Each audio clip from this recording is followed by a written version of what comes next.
అందరికీ నమస్కారం.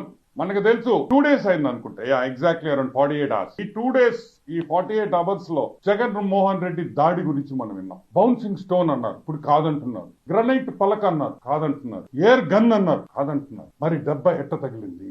జగన్మోహన్ రెడ్డి కన్నుకి ఎలా దెబ్బ తగిలింది అనేది ఒక పెద్ద మిస్టరీ.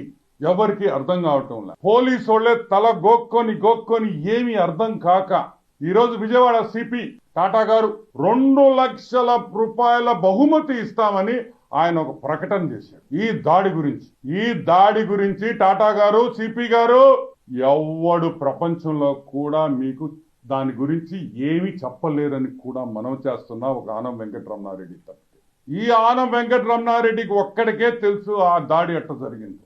ఇది దాడి మనుషులు చేసింది కాదు. ఈ దాడి మనుషులు చేసింది కాదు. ఈ దాడి ముమ్మాటికి చేసింది ఆత్మలే అని కూడా నేను మీకు అందరికీ మనవి చేస్తున్నా. నేను కూడా 2 రోజులుగా దీని గురించి ఆలోచించాను. వీడియోలు చూసి 100 సార్లు ఆ వీడియోలు చూశాను. నేను ఎక్కడ కూడా రాయి గాని ఎలా దెబ్బ తగిలింది అనేది కూడా అర్థం కాదు, కానీ దెబ్బ తగిలింది. ఇవన్నీ ఆలోచించిన తర్వాత ఇది మనుషులు చేసిన దాడి కాదు, ఆత్మలు చేసిన దాడి అని మాత్రం మాకు అర్థమవుతా ఉంది. ఆత్మలంటే మీరు చేసిన పాపాలకి, మీరు చేసిన మర్డర్లకి చాలా ఆత్మలు ఉన్నాయి. అందరు ఆత్మల గురించి నేను చెప్పుకుంటా పోతే లక్షల్లో చెప్పాల్సి వస్తుంది. కాబట్టి అందరు కాకుండా మీకు ఒక 4 ఆత్మల గురించి. వైఎస్ రాజశేఖర రెడ్డి, వైఎస్ వివేకానంద రెడ్డి ఘోరంగా హత్య చేసిన వ్యక్తి.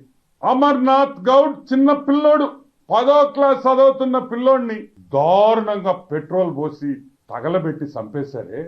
ఆత్మలన్నీ గమ్ముగా ఉంటాయి అనుకుంటున్నారా? ఆత్మలు దేవుడి దగ్గరికి పోవు, ఇక్కడే తిరగతా ఉంటాయి మీకోసం.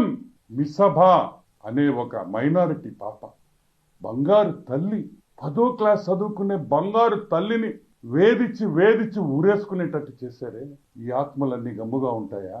ఈ ఆత్మలన్నీ కలిసి దీళ్లతో పాటు ఇంకొక 10,000 ఆత్మలు, మీరు మీ చరిత్ర, వైఎస్ చరిత్రలో మీరు చంపిన వాళ్ళ అన్ని ఆత్మలు కలిసి ఈ దాడి చేశాయని కూడా నేను మనవి చేస్తున్నాను. ఇప్పుడు పాయింట్ ఏంటంటే, ఈ ఆత్మల దాడి ఎలా ఆపాలి? How do we stop the spirits from attacking Jaganmohan Reddy? Jaganmohan Reddy ఎట్ట మనం కాపాడుకోవాలి ఈ ఆత్మల దగ్గర నుంచి? అది డీజీ వల్ల అవుద్దా, ఐజీ ఇంటెలిజెన్స్ వల్ల అవుద్దా? ఎవరి వల్ల కాదు. ఎందుకంటే ఆత్మలు మనకు కనిపివు కాబట్టి. We cannot see them. అవి కనిపివు, వీ కెనాట్ సీ దెమ్.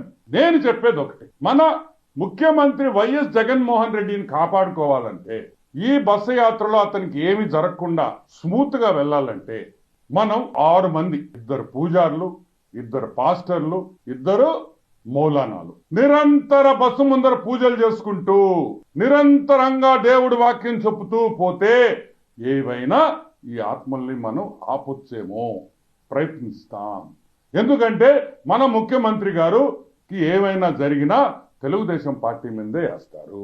ఆయనకి చీమ కొట్టినా మా తప్పే, ఎంటుకలు తెల్లంగా అయినా మా తప్పే, అన్ని మా తప్పే. కాబట్టి మేము ఈరోజు వైసీపీ నాయకుల్ని, అదే ఆ పోలీస్ ఇంటెలిజెన్స్ సెక్యూరిటీ వింగ్ లో ఉండే వాళ్ళకి అందరికి ఇమీడియట్ గా రేపటి పొద్దున్న నుంచే పూజలు మొదలు పెట్టండి. ఆత్మల్ని ఆపండి, దాడులు ఆపండి. మీరు 2 లక్షల రూపాయలు అనవసరంగా ప్రకటన ఇచ్చారు. మీరు 2 లక్షలు, నాకు ఆత్మల పేర్లు తెలుసు కానీ నేను చూపిలేను కాబట్టి ఆ 2 లక్షలు కూడా నాకు వద్దు. సో వెంటనే పూజలు మొదలు పెట్టాలని మనస్ఫూర్తిగా తెలుగుదేశం పార్టీ తరఫున కోరుకుంటూ, ఆత్మలకి మేమేం తప్పు చేయలేదు, ఆత్మల్లారా మేమేమి తప్పు చేయలేదు, తెలుగుదేశం పార్టీ మీకు ఏమి తప్పు చేయలేదు. ఈ 13వ తేదీ వరకు, ఎలక్షన్ అయ్యే వరకు మీరు అతన్ని వదిలేయండి. 14వ తేదీ తర్వాత మీ ఇష్టం అని ఆ ఆత్మలందరినీ వేడుకుంటున్నాం.